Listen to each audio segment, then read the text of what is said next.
미국 트럼프 행정부가 새 관세 발효 첫날 유럽연합을 상대로 또다시 관세 압박에 나섰습니다. 구글에 거액의 과징금을 부과한 EU를 상대로 무역법 301조 조사와 보복 관세까지 예고했는데요.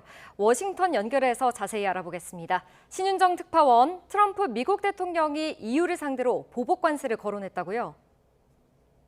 네, 우리나라를 포함한 전 세계 60개국에 10에서 12.5%의 관세를 부과하는 강제노동 관세가 미 동부 시간 기준 24일부터 발효됐는데요.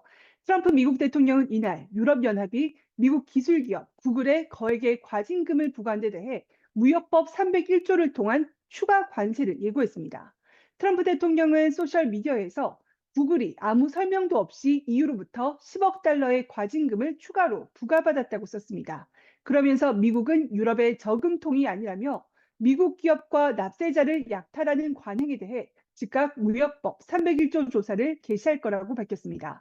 또 EU는 아주 큰 대가를 치르게 될 거라며 상당한 관세가 조속히 부과될 것으로 예상한다고 덧붙였습니다.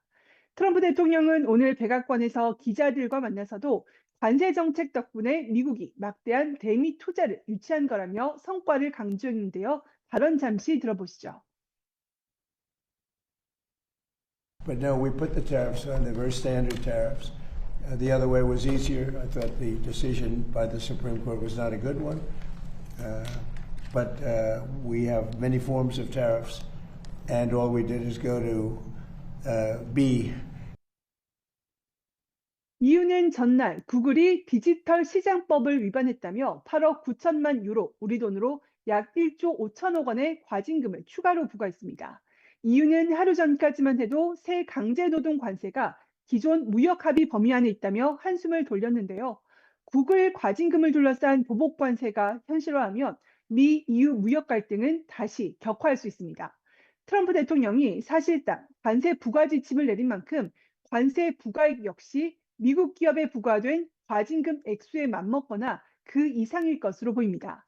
다른 나라에 대해서도 같은 이유를 들며 관세를 압박할 수 있다는 우려도 나옵니다. 일각에서는 대규모 개인정보 유출을 이유로 한국에서 과징금을 부과받은 쿠팡과 관련해 무역법 301조 조사가 이뤄질 가능성이 있다는 전망도 있습니다. 네, 그리고 새 관세 부과가 위법이라는 소송도 단 몇 시간 만에 제기됐다고요? 네, 미국의 중소기업 두 곳 향신료 수입업체와 시계 판매업체가 연방국제통상법원에 소송을 냈다고 미 뉴욕타임스가 보도했습니다. 트럼프 행정부가 무역법 301조에 근거해 부과한 강제노동 관세가 대통령의 과세 권한을 넘어서 위법하다는 건데요. 원고 측은 트럼프 행정부가 대법원이 위법이라고 판단한 상호 관세를 사실상 되살리려 했다고 지적했습니다. 그러면서 새 관세가 법적 정당성을 갖추려면 강제노동에 관한 더 구체적인 국가별 조사 결과가 뒷받침돼야 한다고 주장했습니다. 지난 2월 연방대법원이 상호 관세를 무효화한 데 이어 이번에는 301조 관세의 적법성을 둘러싼 새로운 법정 공방이 시작된 셈입니다. 다만 301조는 과거 소송에서도 법적 효력이 인정된 사례가 있어서 소송 결과를 예단하기는 어렵습니다.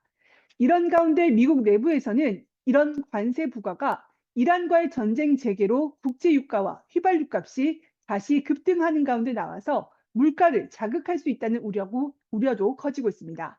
뉴욕타임스는 앞으로 추가 관세 조치가 이어질 것으로 예상하면서 일부 미국 기업과 소비자의 비용 부담을 늘릴 우려를 낳고 있다고 짚었습니다. 지금까지 워싱턴에서 YTN 신윤정입니다.